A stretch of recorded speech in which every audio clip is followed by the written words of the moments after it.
और अब मैं दरख्वास्त करूंगा एक और खूबसूरत लबो लहजे की शायरा ताहिरा सिद्दीक से कि आएँ और अपना कलाम पेश करें। ताहिरा सिद्दीक, आप लोग तालियां बजाएंगे। मुझे ना अब इंतज़ार तेरा रहा, मुझे ना अब इंतज़ार तेरा रहा, तू पलट कर आएगा ये गुमान तक ना रहा।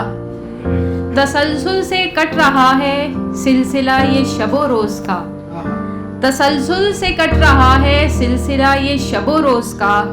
कब कहा तेरे बगैर फ़कत अंधेरा रहा, माना तेरे वजूद का एहसास था अलग, माना तेरे वजूद का एहसास था अलग। कब तक लकीर पीटेंगे गर तू नहीं रहा। कुछ उम्र थी जो तेरे साथ कट गई, कुछ उम्र थी जो तेरे साथ कट गई, बाकी ये सोचते हुए कि तू नहीं रहा। अच्छा, एक गज़ल और अगर इजाज़त हो तो, एक वायरस के हवाले से मैंने लिखी थी लास्ट ईयर। रवां बरस एक अजब सा तमाशा देखा, हर शख्स अपना ही मुंह छुपाता देखा। यूं लगा हो गई कयामत बरपा, यूं लगा हो गई बरपा कयामत जैसे। नामाए अमालों को लोगों ने मानो खुलते देखा।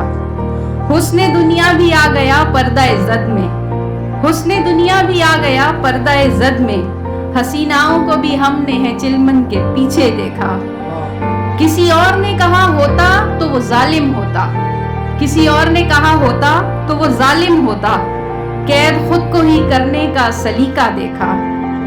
फासलों से मिलते रहे सभी अहबाब और अपने, फासलों से मिलते रहे सभी अहबाब और अपने। शिकवा फिर भी किसी को तो नहीं करते देखा। ताहिर जमाने का जो हाल हुआ सो हुआ, ताहिर जमाने का जो हाल हुआ सो हुआ। सच पूछो तो मैल दिलों से नहीं उतरते देखा। Thank you. बहुत शुक्रिया ताहिरा।